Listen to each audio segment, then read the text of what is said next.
it's time to sit back and relax with your favorite drink. And listen.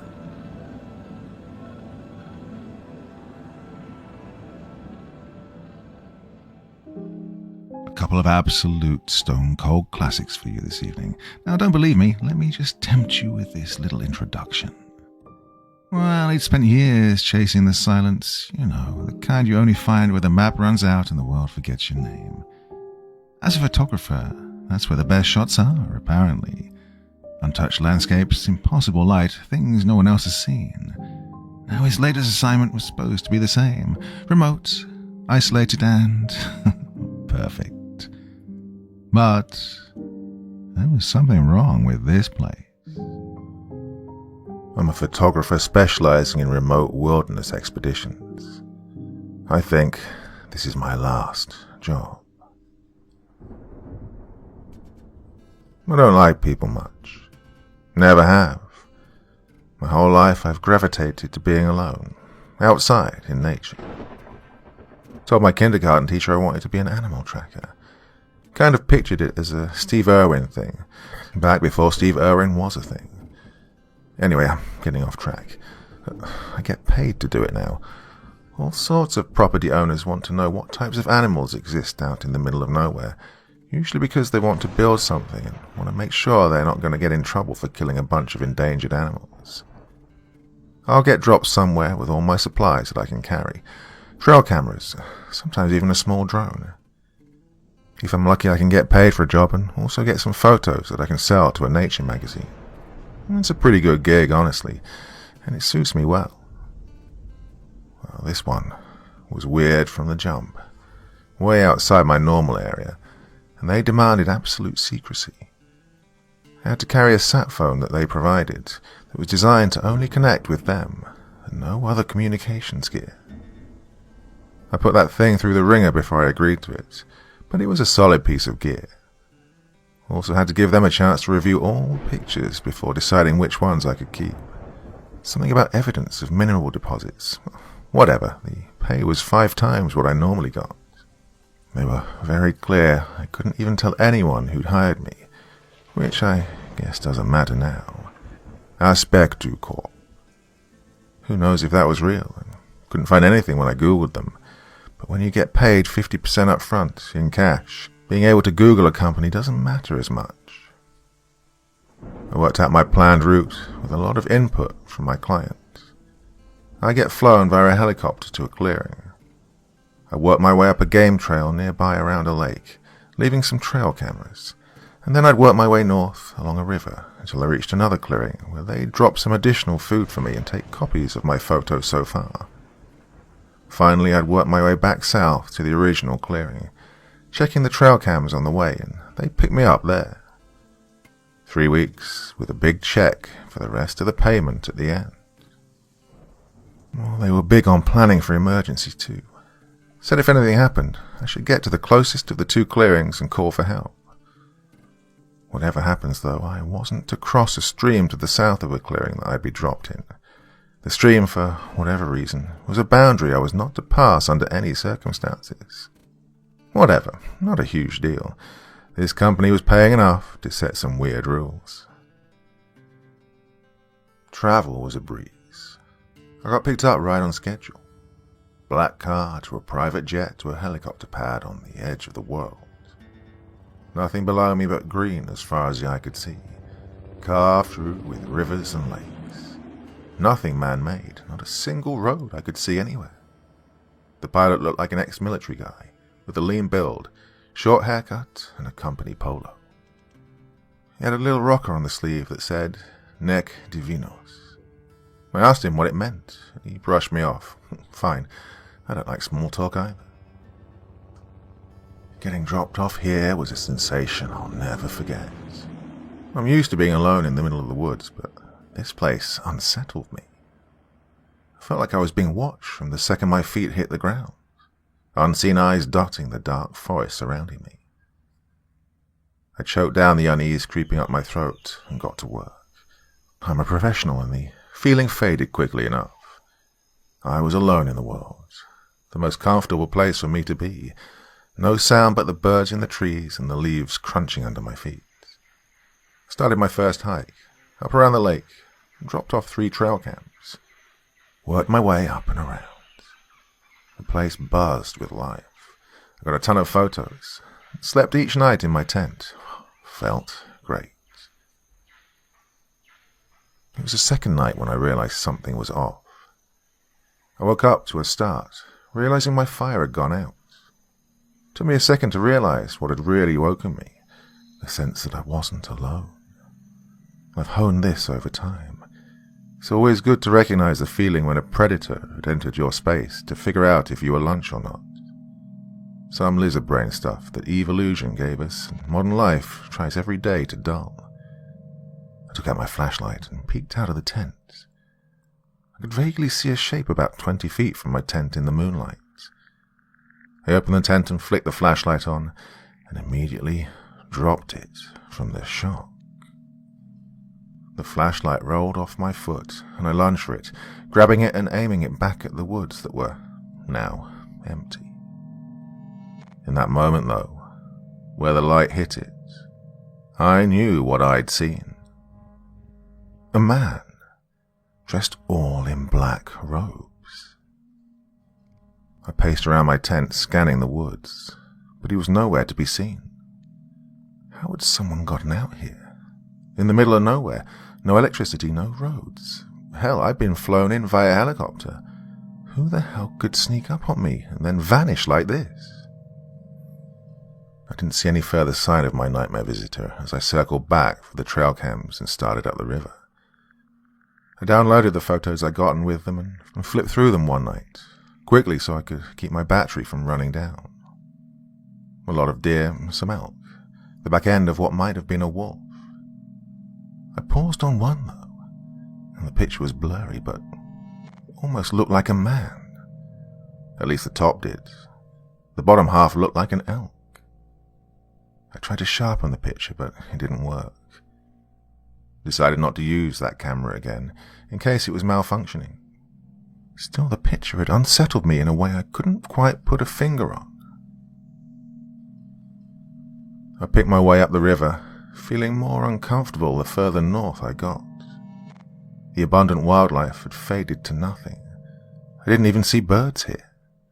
It seemed like a completely lifeless wilderness, and that scared me. It was the second day when I saw him again. I'd rounded a bend and saw him at the far boundary of the woods ahead. He was facing me, and seemed to wait until he was sure I'd seen him before stepping back into the trees. I managed to snap a quick photo at a distance before he vanished. The hike north was slow. I took photos to show I was doing something, though I didn't see any sign of life. I still dropped the trail cameras, though, just in case. Every night I briefly turned on my computer to look at the blurry photo from the lake, staring at it as if it would make sense. The nights were unsettling. I saw strange lights in the sky that didn't match any meteors or northern lights I'd ever seen before. I tried not to look at them after realizing one night that what I thought had been 15 minutes staring into the heavens had taken up 3 hours of time. Something was staring back. I don't know why I just said that, but it feels true. My dreams turned dark. I had nightmares for the first time in years, where I was running through the woods, chased only by the thunderous sound of hooves that were everywhere and nowhere. The day before my arrival at the second clearing, I decided to try out the drone to see if I could get any good footage. I sent it up the river around a bend and brought it back, stowing it so I could look at the footage later. I continued to hike up to my planned resting spots when I saw them on a ridge above me. 3 men, all dressed in identical black robes. I snapped a photo and they didn't seem to care. They watched me until I was out of sight. That night I downloaded the drone video and watched it. It was halfway through some beautiful but lifeless footage when I noticed some movement. In the woods was some sort of thing I couldn't make sense of. It had the lower body of an elk, but the torso and head of a man, with antlers atop its head. I watched as it gracefully ran from the noise of the drone and then veered deeper into the woods. There's something very wrong with this place. I sat watching the video and realized I had to make a decision. I could turn this over to my employer, say I was sick and needed to get out, even if I forfeited the money for the job. Or I could take the new supplies and head south, get the cameras I'd left, try to figure out what is happening here. Sitting alone in my tent, thinking about the mysterious company that had brought me to this place, I realized I had to know more about what was happening. I took the memory card I'd prepared to hand off with the photos I'd taken so far, and moved the photos of anything unusual to my laptop. I left at dawn, hiking to the clearing where I'd be resupplied. Half an hour before my arrival, the helicopter roared past overhead, and when I made it, he was already on the ground. I swapped out the batteries and supplies, handing him the memory card to take back. "How's it been going?" His voice was gruff and unconcerned, his flat effect that of a man who felt he had to make some sort of small talk, but really wasn't concerned with whether or not I responded. "Fine. Not much in the way of wildlife here," I responded. I hesitated, and my voice caught as I decided to push the issue. "Hey, does anyone live up here?" He raised an eyebrow at the question and stopped what he was doing to look at me. "Why do you ask?" I tried, perhaps unsuccessfully, to adopt an air of nonchalance. "No reason, though I thought I saw someone the other day, but it seemed crazy. Sometimes your eyes play tricks on you when you're alone, you know." He considered this for a moment and nodded. "Sure, no one's up here. They wouldn't survive the winters. You won't either if you don't get a move on." He nodded back towards the river, an indication that the conversation was over. I grabbed my headgear as he got ready to depart. When I was ready, I turned to him. "I'm going to get moving. Don't want to lose the light." He held up the memory card I'd handed him. "Is this everything? Bosses are particular about this stuff." We locked eyes, and I nodded. He nodded back. "Good. Stay safe out there." Walking south felt different. The feeling of unease in the back of my mind grew into a dread in my throat. I couldn't explain it, but I picked up my pace. Even as I collected the trail cameras, I didn't check the photos. For some reason, I was terrified at what I'd see. My sightings of the mysterious black-robed men increased. Every time I rounded a bend, there'd be one ahead of me. Every time I made the mistake of looking back, there'd be one in the distance watching me. I hiked with my head down, exhausting myself each day before settling in for a night of horrors in my dreams. I saw giant eyes in the woods watching me. I heard a buzzing sound that grew louder until I couldn't think or move. In one dream, I was tied to a tree, surrounded by the black-robed individuals, though they just stared at me. They were waiting for something. Still, the nightmares were better than being awake after dark. The night sky blazed with strange lights that I didn't dare do more than glance at.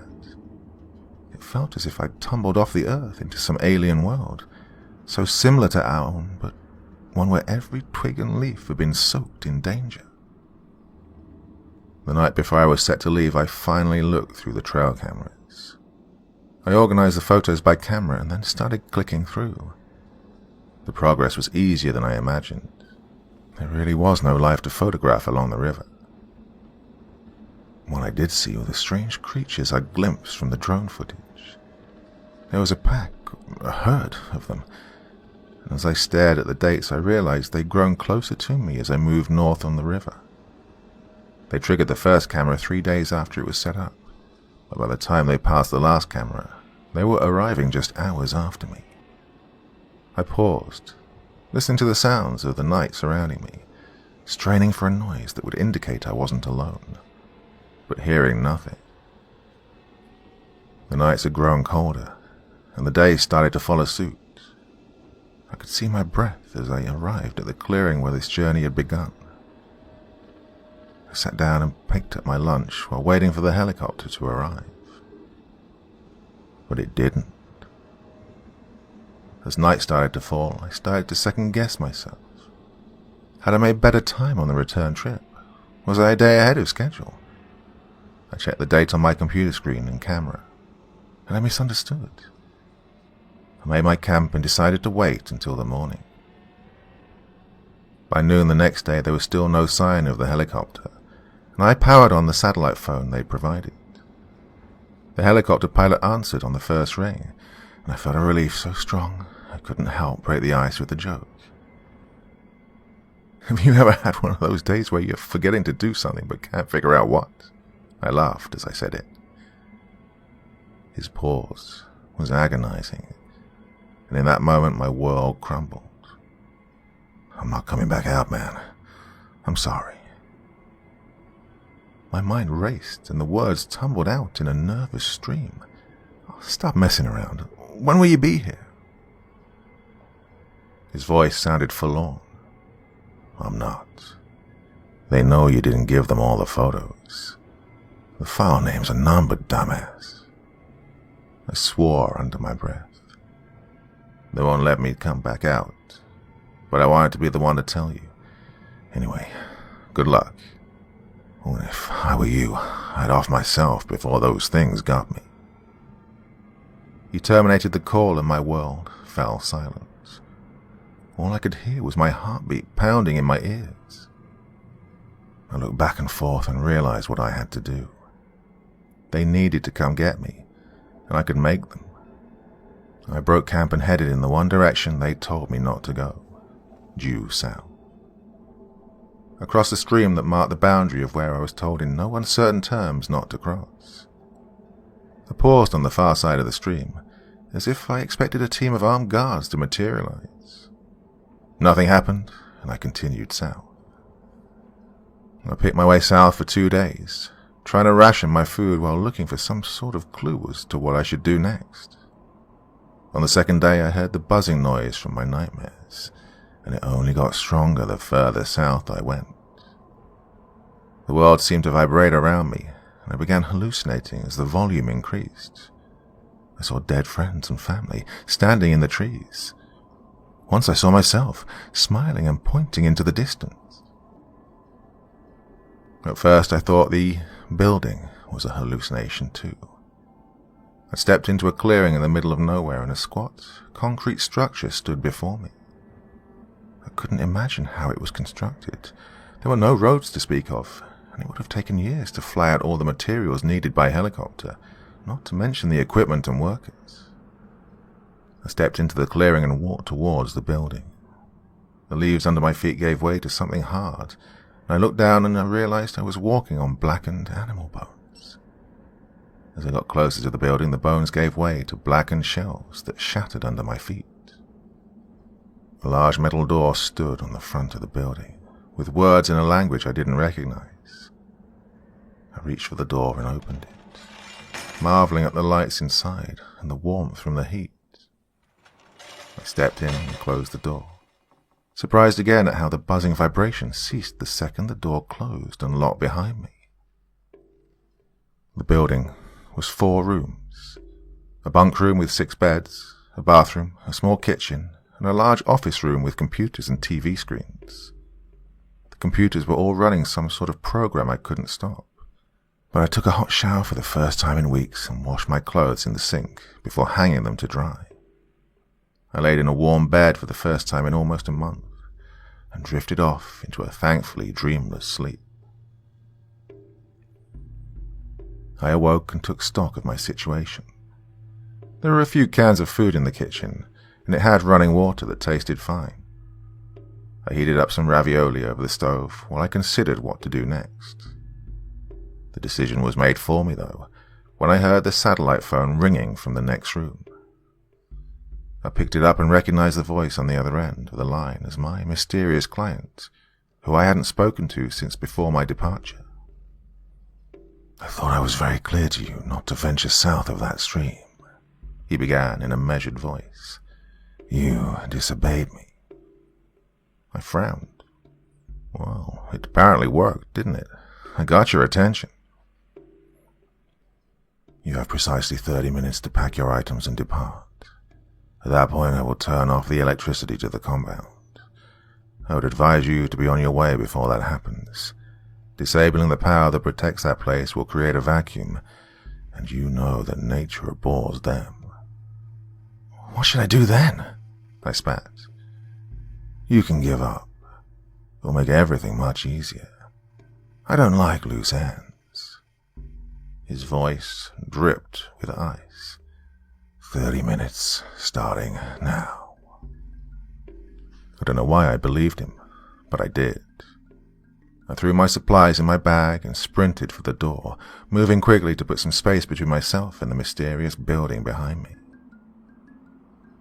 I was moving through the trees when an ear-splitting scream pierced the woods. I don't know what made it, but it was as inhuman a sound as I'd ever heard. I looked at my watch. Exactly 30 minutes had passed. I continued south, barely sleeping as I jumped at every noise I heard. Night was no darker than day now. The sky was a kaleidoscope of lights and movement. I woke one morning to an individual in black robes standing in front of my tent. They removed their hood, and I was faced with a rather normal-looking woman, not the frightening cultist I'd imagined in my head. Why did you come here? I stared at her, uncomprehending the question. She repeated it, slower. Why did you come here? I nodded and stammered out an answer. It's my job. I thought I was just photographing some wildlife. She nodded. Pack your equipment now. Follow this ridge south. You'll find an old cabin 10 miles beyond here. It isn't much, but it's dry. Stay there for 2 full days. On the morning of the 3rd day, if you're safe, walk due east. You'll come to a river. We'll have left a boat there. Take it south. It will be easy going. There's an encampment 3 or 4 days downstream. I nodded, but was no less confused. Who are you? She smiled in a sad sort of way. You have to leave now. I'm sorry that they did this to you. You were nothing but bait for them. We'll try to throw it off your trail. I scrambled to break camp and move. It was right before dark when I arrived at the cabin. It was as advertised. The winters had been rough on it, but it was dry and removed me from the elements. Yesterday passed without incident, and as the sun started to set today, I let myself get my hopes up for the first time. Maybe I could get out of here. Maybe I would survive this. Dusk had settled across the area when I saw it, standing and staring at the cabin. It must have been 10 feet tall, with the antlers on its head, but the man-elk creature stood motionless, watching me. I looked around and saw another, then another. They had surrounded the cabin. That was hours ago, and I've been struggling to type this since. They haven't moved once in that time, but they're waiting for something. I can hear the buzzing from my dreams again, and now I realize that what I heard coming from that building was not the same sound. It was artificial and synthetic. This noise is alive. It feels like it's coming from the earth itself. Something is coming. I took apart the satellite phone the company gave me. I think I've managed to get a weak data connection on here. Might be enough to get this up on a text-only website. Tell people what happened to me. They've moved now, but they're still here. I can see them in the distance. Odd shadows cast off their antlers. I hear something else too. Something unbelievably huge. It's here now. I can see it. It's...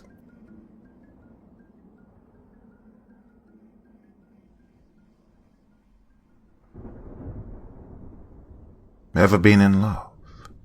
that burning emotion of passion, one that surges through your soul, able to transcend all of time itself. That feeling you'll think can last forever, only to be shut down by the harsh fist of reality. The shattering dread that fills you for months, years after it ends, be it due to drama, distance, or death. What if you could make a single moment of bliss last forever? To be united with your soulmate for the rest of eternity? Would you take that chance? Or would you let it slip through your fingers like I did? I was given the chance of forever, but now I'm doomed to live out my days, eventually die and be washed away by the marching passage of time, while she is one with the bleeding tree, flesh stripped from her bones as she's nurturing the ever-growing forest, suffering until the end of days. It was our 7-year anniversary, and I promised Jen the perfect date. As we were both avid hikers, I figured a getaway picnic in a secluded spot, miles away from any other sentient being, would be ideal. Together we travelled on every trail, camped in every forest, and climbed each mountain within a 100-mile radius, which of course made it difficult to find a new romantic spot anywhere nearby. But after asking around on different forums and getting advice from some of our travelling buddies, I finally learned about a place only a 3-hour drive away from our city. A decently desolated forest named Morsewoods, which had very few trails. A hidden wonder of nature, which was exactly what we needed. One afternoon, a couple of days before our anniversary, I drove out myself to scout the area. I'd taken the day off work without telling Jen, to set off on my secret mission. I walked through the forest, marking trees with orange cloth as I made my way, hoping I'd randomly stumble upon a body of water, maybe a clearing to set up a basket and enjoy the sun. The forest ran wild with life, birds emerging from each tree as I walked past, curious to the new creature that had invaded their home, walking around on 2 legs with no wings. Through the trees, I could see a clearing in the forest, separated by a thick wall of thorny bushes. No sign of anyone ever wandering through, so I lay down on my knees and crawled my way through, cutting myself on the thorns in the process. But it was worth it. On the other side I found a clear, open space only decorated by a lake and a single tree on the side, standing tall with branches spreading out so thick it provided a perfect parasol of cover against the midday sun. Oh, it was perfect. After a quick survey of the area, I decided to dig a small hole under the tree, digging down a casket containing a bottle of wine alongside any non-perishable food. The picnic would be a surprise, and at its end I would bring out the true anniversary gift, an engagement ring. Nothing too impressive, just a silver band with a half a carat diamond. Still, something I'd been saving up towards for the better part of a year. Being in our late 20s and all, young but determined, ready for commitment. The next 2 days passed at a snail's pace, waiting for the day to arrive. We'd both agreed to call in sick, waking up at the break of dawn. We had a system where we each had our turn at arranging our anniversary date, and this year it was my chance to impress. Last date, she'd taken me for a weekend trip up a mountain, and now I aimed to make it a day to remember for the rest of our lives. We drove the almost 200 miles away from our city towards Morsewoods, before quickly making our way through the dense forest. It was the peak time for birds' mating calls, joyfully greeting us as we wandered through, enjoying the sun rising above the tree line. Deers had just started waking up, jumping curiously through the trees to inspect their new guests. Admittedly, I got a tad lost on the way, with a few of the cloth pieces having fallen off the trees. I was in the lead, trying to guide, and didn't want to admit my inadequacy. Walking a few yards ahead, I stumbled upon a dead deer in our path. It was bizarre, half buried in the ground, half the flesh torn from its body. No smell, so it couldn't have been there for very long, yet it just seemed so rotten. Before Jan could see it, I admitted that we'd gone off the path, and as soon as she realized we were off track, we just retraced our steps and quickly found our way again. Somewhere around 10, we found the thick wall of bushes and crawled through. I created a decent-sized hole during my previous visit, ensuring that Jen wouldn't get hurt on the thorns. A nasty cut would have been a huge turn-off for any date. And there it was, the perfect spot, even more delightfully idyllic in the glimmering morning light, reflecting on the dewdrops covering the leaves. "So, what do you think?" I asked. "Oh, wow. It's unbelievable. How did you find this place?" "A trade secret. I'd tell you, but then I'd have to kill you," I joked. "Oh, I'm sure I can find a way to extract that information later," she said as she winked at me. We brought a picnic basket with bread, spreads, and freshly made salad. Nothing too fancy, but Jen still didn't know about the hidden stash I'd put away under the tree. "Hey, what's this?" Jen said as she spotted a heart-shaped red balloon stuck under one of the tree branches. Beneath it hung a string, with an envelope attached to it. Jen jumped up and pulled it down, carefully detaching the envelope and tying the balloon around her wrist to stop it from floating away. "Oh, that's so sweet. You didn't have to," she said as she opened the envelope, pulling out a handwritten letter. "Jen, I didn't," I tried to explain, but she'd already started reading. She quickly realized I had nothing to do with the letter, and when her face turned from joy to disappointment. But, well, she shook away her frown and returned to her gleeful self. "I guess somebody found this place before you," she giggled as she began reading the letter out loud. "Dear Sandra, you wouldn't believe a place like this could exist, undiscovered and hidden from the rest of civilization. Oh, it's so beautiful. A secret Garden of Eden, and the best part is I found it on accident. I bought you this balloon for your birthday. I wanted to tell you in person that I love you, but I guess I'm a coward.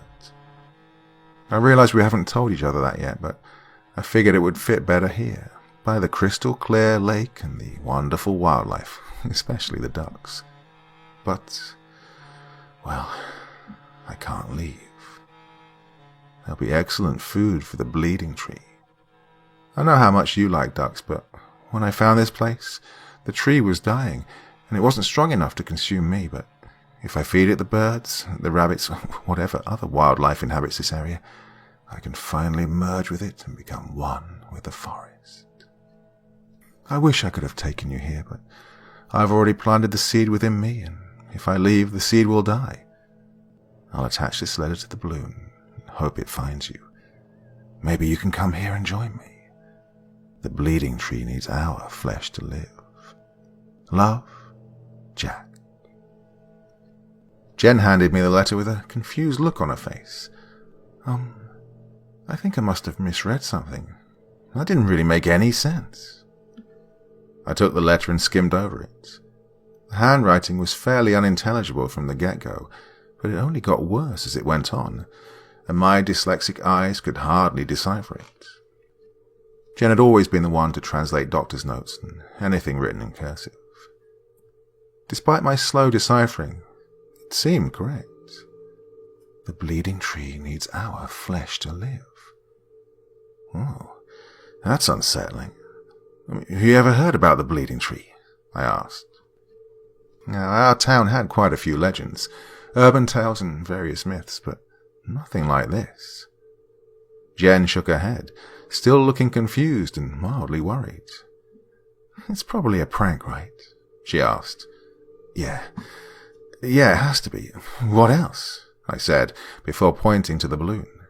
"Yeah, and these helium balloons deflate like after a day, right? So somebody had to have put it here really recently." "Sure, but why?" She had a point. In the most secluded forest in our area, a place that seemed untouched by mankind, why would anyone plant a balloon with a fake note, unless they'd followed me, and even then, who would wander around for hours just to prank someone? "How about we just eat?" I asked. "I'm sure the balloon got caught in the wind or something. then somehow ended up stuck under this tree. Probably wasn't even meant for us, right? She nodded, and we decided to prepare our picnic date. We started with the sandwiches and salad. I decided to keep the wine a secret until the end of the date, where I'd pour her a glass at sunset and propose with the ring, before we fell asleep under the stars. We ate, talked about a future we could only dream about, full of travel, adventures, free from the traditional work and adult responsibilities. Made futile plans about how we could make enough money to disappear off the face of the earth for a few years. We were dreamers, but that's how we liked it. Always talking about impossible things, some not even remotely grounded in reality. Jen took a knife out of our picnic basket, decided we should write our initials into the tree, to be remembered for the next few decades. "Do you want to do it?" she asked. I grabbed the knife and cut in R and J. I lay on the ground and stared up at the tree above. There was a small hole in the otherwise continuous ceiling of leaves, and beyond it hung a brilliant blue sky, an infinite cover for the secrets of the universe. My mind wandered, and I pondered all the possibilities of the world, which triggered a conversation we'd had 1,000 times before. "Wouldn't it be cool if we could just live forever?" I said rhetorically, not expecting an answer. "You don't want to live forever," Jen responded as if it were a fact. "Well, maybe not forever, but imagine a couple of 1,000 years to explore. Trust me, you get bored. You can't even finish a movie in one sitting." "That's different. I wouldn't get bored of this. Honestly, I could do this until the end of time," I argued. "It's not different. An eternity is, by definition, boring. Imagine having solved all the mysteries in the world, having thought every possible thought, seen every part of every planet. Well, what do you do next?" "So, you wouldn't want more time?" "Nope. Life is beautiful exactly because it's fleeting. It could vanish in a second, meaning we're forced to enjoy it as much as we can. Infinite life would just let us procrastinate finding happiness forever." The discussion went on like that for a while, like it had before, and like it most likely would in the future. As we finished up the salad, I scanned around for the patch of freshly dug dirt, thinking I should start planning the next stage in our date. To my surprise, there were no disturbed parts of the ground. Everything had been grown over, seemingly untouched. I had lost my secret hiding spot, and panic started to rise in my blood. "Are you all right? You look a bit worried," Jen asked. "Yeah, I'm going for a little walk, digest the food and all. Want to come with?" "Nah, I think I'll just lie here and write," she responded. Jen pulled out her journal and started writing about her day. She always preferred to relax after a meal, but I had to think, and thought that maybe I could remember where I put the stash if I walked around the area, but, well, I needed to be subtle. It was an oddly quiet afternoon, and though the sun stood high up in the sky, it was almost cold. That, in addition to the lack of animals surrounding the lake, it just felt wrong. I pulled out the letter again and read over the part about the lake being filled with ducks and about animals that surrounded it, animals that would feed the bleeding tree. Then I saw something that contrasted starkly with the clear water and the smooth rocks beneath it, shattering the monotonous glimmer. Something white. Long sticks littering the lake floor. They were bones. From what I could tell, they mostly seemed like birds' rib cages. Some maybe foxes or other small animals, but a few were larger. Too large to come from any animal that lived in that forest. I took off my shoes to wade into the shallow water. I picked up the largest one, a femur based on what I could tell. Almost looked like it belonged to a human being. "Oh my God!" I heard Jen yell from the tree. I ran over, not understanding what she was yelling about, until I stepped in something wet just next to the tree. A looked down at my feet to see a crimson liquid covering, seeping up between my toes. "What the I said, realizing all too late that I was standing in a pool of blood. "There," she stuttered as she pointed at the tree we'd had our picnic beneath. A pool of dirty blood had gathered around the tree in my absence. The bark where we'd etched our names in had fallen off, and blood emerged from the hole.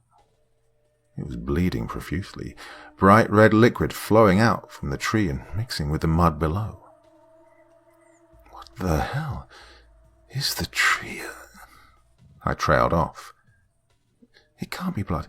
It has to be something else." Jen picked up a long stick and started prodding at the bleeding hole. "Jen, don't. It's disgusting," I said, but she'd already shoved the stick deeper into it. The entire tree twitched in reaction, as if filled with muscles, all contracting, trying to avoid the pain of being cut. Jen stepped back in shock, but quickly prodded the tree again to confirm we hadn't just gone crazy. Her second prod caused a larger chunk of bark to fall off the tree, revealing pulsating, red flesh beneath it. "Let's get out of it," I tried to say, but was interrupted by the tree starting to violently shake, pulling up flesh-covered roots from the dirt, causing the ground beneath us to shatter into pieces. Within a second, a large cap formed under our feet, causing us to crash into a pitch-black hole below. As we tumbled down, we reached out our hands for each other, but with no control, we could only hope to soften the blow. But instead of landing safely, I hit my head on a rock sticking out from the wall. And then I passed out. Once I finally awoke again, it felt like hours had passed. It had turned pitch black in the time I was out, and the only thing letting know that I hadn't died was the sound of Jen moaning somewhere next to me. I fumbled around for my phone. It had fallen out of my pocket and landed in another pool of blood. I checked myself to see if I was the one bleeding, but apart from what I must have been a mild concussion, I was unscathed. The phone still worked, and even without any service, it still functioned as a weak flashlight. It dimly lit up the surrounding cave, and revealed a ceiling of dirt and meat above me. It wasn't night. There simply wasn't a sky to light up anything. Jen lay up against a wall, passed out from the fall. I shone my light at her, and almost dropped my phone in shock. She'd been gutted by a sharp root sticking out from the ground, perforating straight through her abdomen. "Jen, please wake up," I cried as I gently shook her, careful not to worsen her injury. She slowly opened her eyes and yelped in pain. "Oh, what happened?" she asked. "Just lie still, Jen. We fell into the ground. You're hurt." She moved her arms and quickly realized there was a branch sticking out from her belly. "Oh my God, get it out, please, get it out," she cried as she tried to pull at the root. It twitched violently in response, putting Jenny into further agony. "Jen, you've got to keep still, please. If you move, you'll only make it worse." "But it hurts. It hurts so much," she groaned. "Yeah, I know, but please don't. I'm going to go find help. We're going to get you out of here, I promise. Just stay still." She grabbed my hand as I tried to stand up. "Wait. Don't leave. I don't want to be alone." "I'm not leaving you. I just need to look for a way out." I swung the flashlight around the cave, checking for any hole in the ceiling, any possible way we could have fallen in, but the only way seemed to extend deeper into the ground, a small tunnel digging further into the darkness. The entire ground felt muddy in a mixture between dirt, blood, and the occasional fleshy root sticking up, wriggling around as it looked for us. Each root bled, adding to the pool that slowly filled the cave. "Jen, there's no way to climb out of here. I have to check out the tunnel," I said. "No, Stay. It's not so bad. It's nice.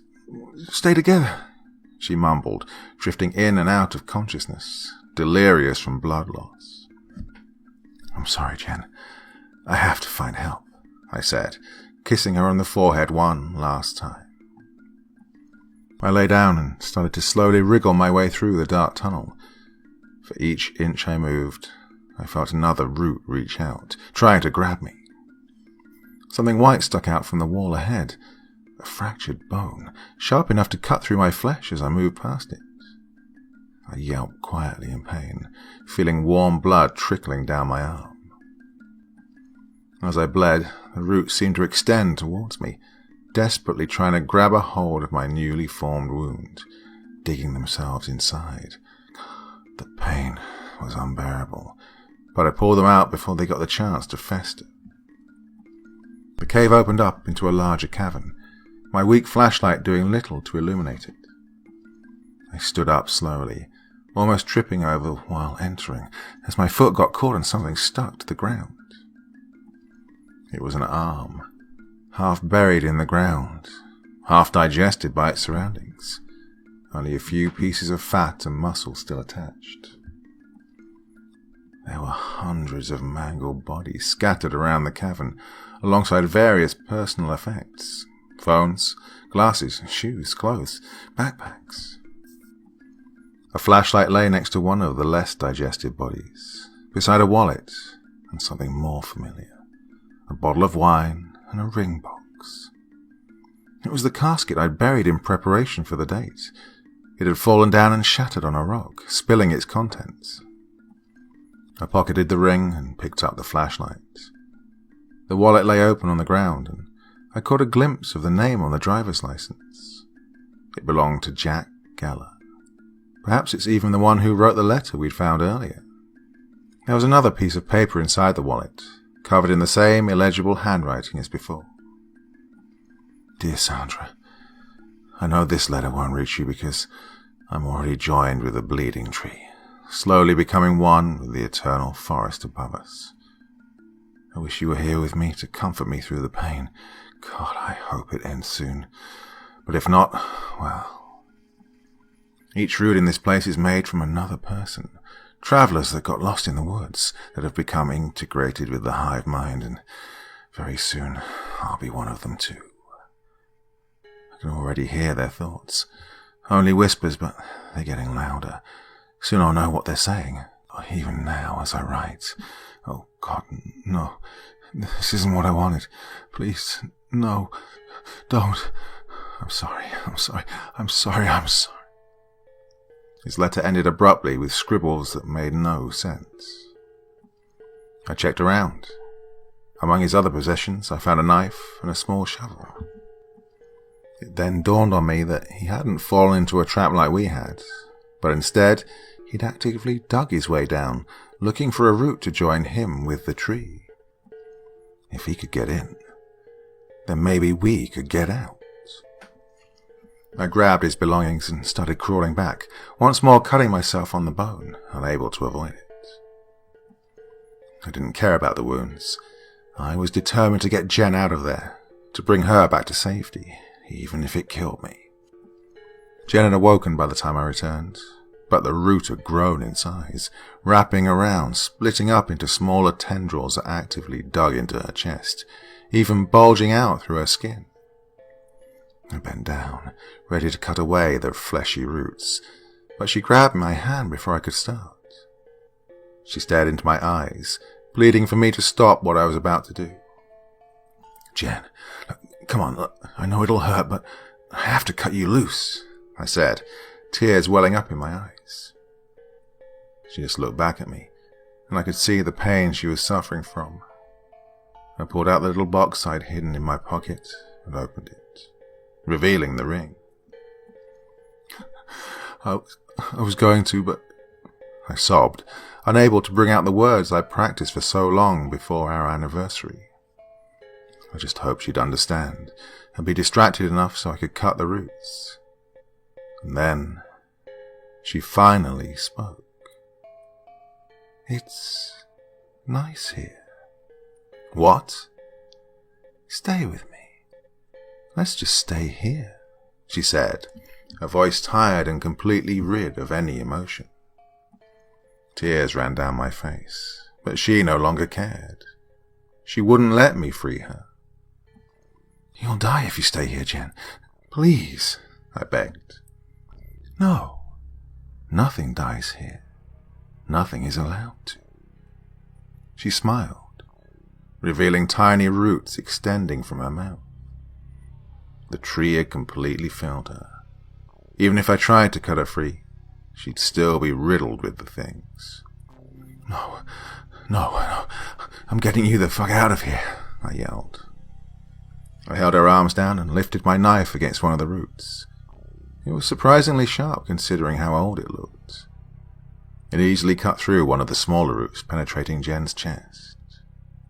She writhed in agony as the connection severed, blood spurting out from the stump of a root, a hollow tube sticking into her chest. It was her blood. She'd become so intertwined with the tree that killing the roots meant taking Jen with it. Jen's smile vanished, and she started crying. "Why are you hurting me? Stop it. I don't want to die. I don't want to," she sobbed. Then I did something I'll regret to the end of my days. I had the choice between killing the love of my life or letting her become one with the bleeding tree. Maybe I'm weak. Maybe I'm a coward, but I couldn't take her life. I just couldn't. So, instead, I took the shovel and started digging. I left Jen alone in the dark while I fought for my freedom. For each inch of dirt I removed, more roots and tendrils revealed themselves, reaching out in an attempt at digging themselves into my bleeding flesh. Another bone, another cut. But I kept going, digging with my spade and cutting with a knife, desperate to see the sunlight once more. Can't say for sure what happened next. It's all hazy and a mixture between blood loss and adrenaline surging through my veins. But I remember hitting through the dirt, a ray of moonlight greeting me on the surface, and minutes of crawling away from the bleeding tree to safety.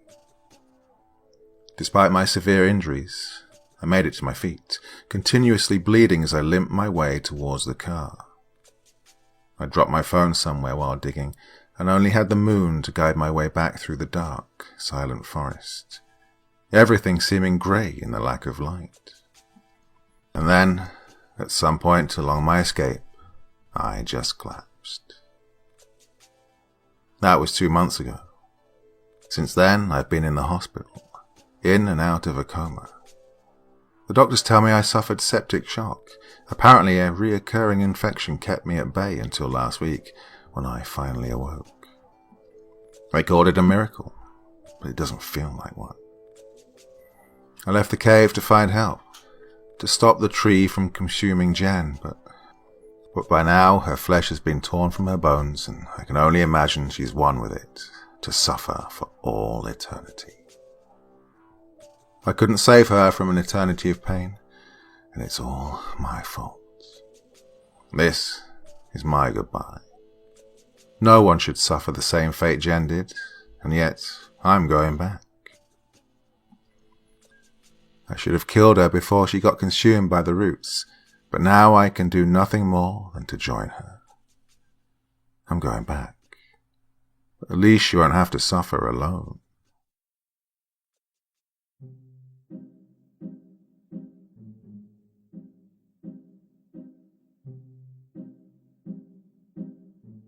So I really hope you enjoyed those couple of stories.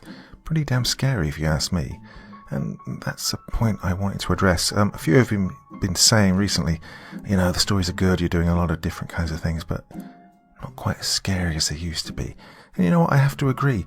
And that is one of the big things that I really enjoyed as this channel progressed, doing the stories that sent a shiver down my spine while I was reading them. And I think I nailed it today. Disagree? Well, let me know. If you've got any suggestions of really, really scary stories that you'd like me to read, let me know about those as well. Funny story about that second one. I recorded that more than a year and a half ago. I've absolutely no recollection of doing it, and I can't find it anywhere on my channels. It's like I recorded it and then left it on the shelf. Don't know where it is. So I thought it was perfect to include it in today's video for your listening entertainment. Podcast is going well. If you're not subscribing to it or listening to it, please check it out. Lots of links in the description below. Pretty much anywhere where you get your podcasts from, you can get Dr. Creepin's Dungeon as well. Alright, enough for one evening. Back again, maybe tomorrow, but more likely on Sunday. Anyway, thanks again for all of the goodwill, the best wishes that you've been sending in. Yeah, I've been pretty damn ill, to be honest with you, and it's been a pretty tough time, but on good medication, and I'm getting over it, so everything should be back to normal here very, very soon. Well, that's it. Thanks for listening, and I'll be joining you again soon, like I said. Okay, getting into waffle territory here, but, just have a good one, and I'll see you again all real soon, okay? Till then, bye-bye.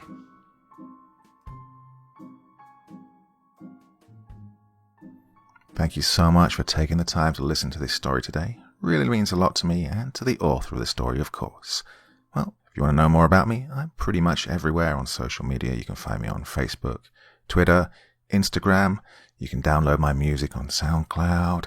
I've got a Patreon if you feel like. Throw me $1 or $2. Very much appreciated. And of course, on Reddit, I have a place where you can leave stories if you want me to read one that you've written. Well, hoping to see you all again very soon. Till then, sweet dreams. Bye-bye.